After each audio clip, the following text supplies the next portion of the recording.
So, what's up guys? This is my first video nga mag-record kabahin sa among gipalit, sa among mga gipamalit, no? So, kini nga video, dugay ra na ako ning gipanguyab ni mama nga gusto na ko nga paliton kay na ako'y ilisan, no, sa mga gamit sa balay. Kay matod pa niya dili daw kuno niya ilisdan kung dili daw kuno mga guba. Bago makita ang full video, intro sakta.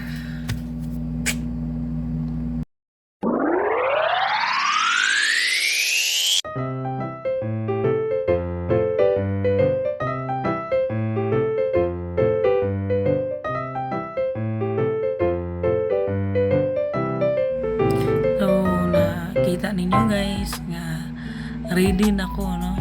Paliton ako tong butang nga ang akong ipanguyab ni mama. Musugot na siya nga ilisan. So karon padulong na ta sa Gloria Bazaar kung aha na to paliton katong mga gamit, no, katong washing machine ug ang refrigerator. Kay sa wala nakabalo kining gamit dugay ra na ko ning ipanguyab ni mama nga akong ilisan ang iyang washing machine ug ang refrigerator. So dool na guys, padulong ta sa Gloria Bazaar. Ini paliko taan ni karon sa tuo, no, dool kini sa Jollibee at Bansalan Bank, no. So mao na ni dool na ta. So mangita tao ka parkingan. So mo ni ang building guys sa Gloria Bazaar sa Usamis. So dara mag-parking na ta, na nagyuta sa gawa sa Gloria Bazaar. Parking na to atong motor. So makita ninyo nagmask ko kay gisipon ko o gihutoy ko dirang dapita. So adto na ta, pasulod na ta sa Gloria Bazaar nga building.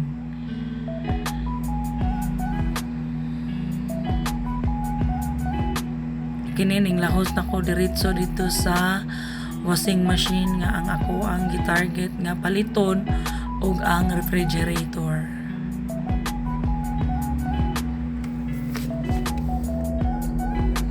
So akong ipangita, nangita ko ni Kervin, kay si Kervin to nag-entertain ako last time. No, karon nakitaan ko niya.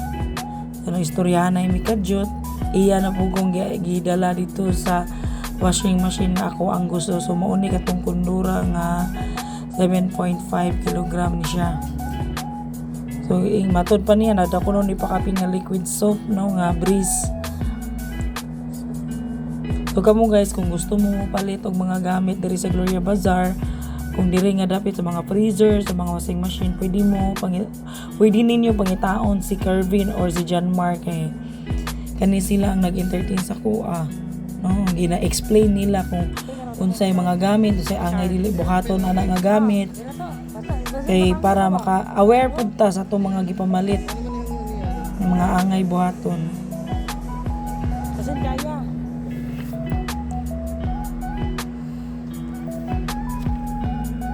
so, giprocess na ni Kervin ang ako ang papel.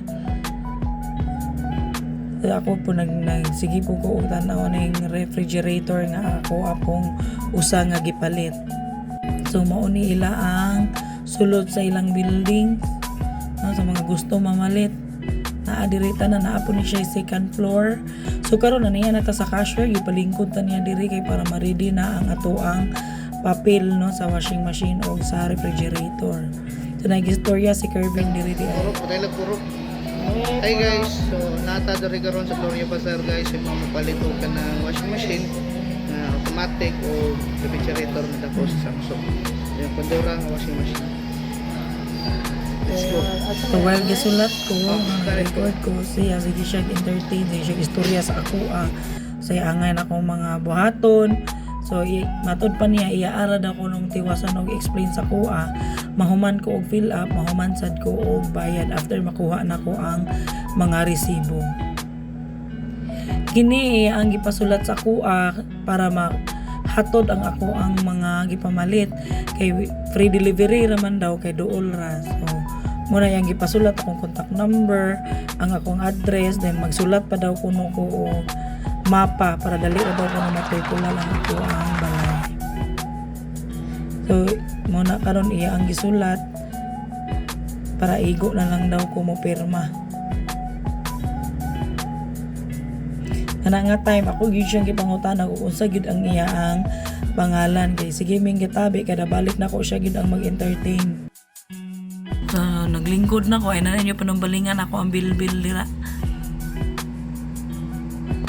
So while nagulat ko ni Kervin, nagsige kog lantaw-lantaw sa unahan basig na apa ko'y mahuna-hunaan.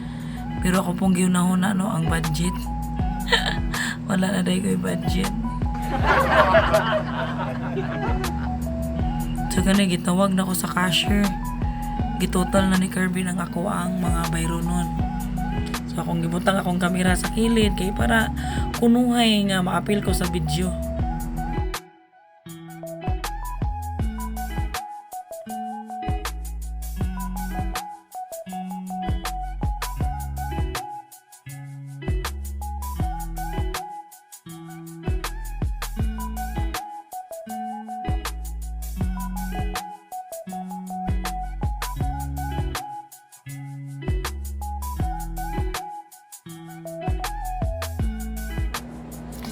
So while nagtanaw-tanaw ko nakita nako ni katong stand sa refrigerator.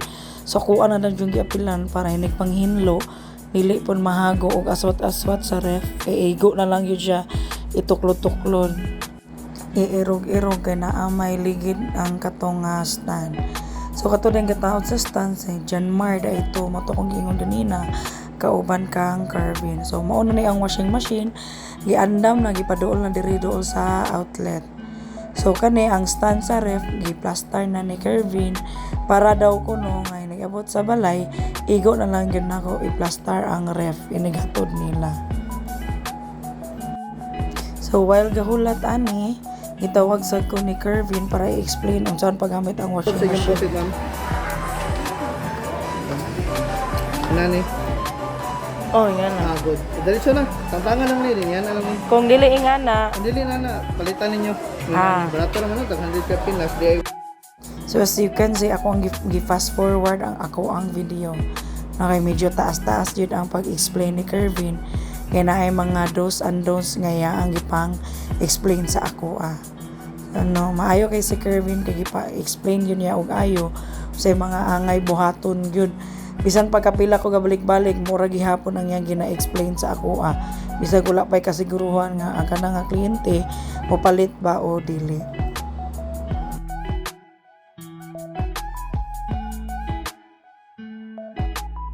Tumaura to guys, salamat kayo sa inyong pagtanaw o pagpaminaw sa akong mga larlar no sa ako ang video karon. So daghan kayong salamat sa wala pa nakasubscribe, palayo kog subscribe na. See you.